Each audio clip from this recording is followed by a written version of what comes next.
Hi everyone, question చూడండి. 54% of 580.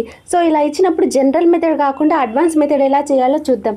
First మనకి ఇచ్చిన దాంట్లో జీరోని ఇగ్నోర్ చేస్తున్నాను. నెక్స్ట్ 54లో 50 కన్నా ఎంత ఎక్కువగా ఉంది 4. 58లో 50 కన్నా ఎంత ఎక్కువగా ఉంది 8.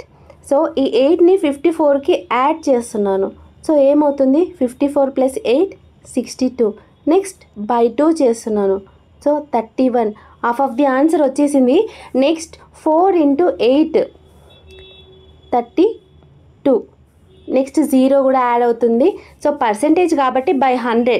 So 313.20 is the answer. Next చూడండి, ఇక్కడ 50 కన్నా 6 ఎక్కువగా ఉంది, ఇక్కడ 4 ఎక్కువగా ఉంది. సో 4 యాడ్ అవుతుంది 60. Again by 2. So 30. Next 6 × 4 24. 0 add అవుతుంది పర్సెంటేజ్ కాబట్టి point. So 302.40 is the answer. Okay, thank you.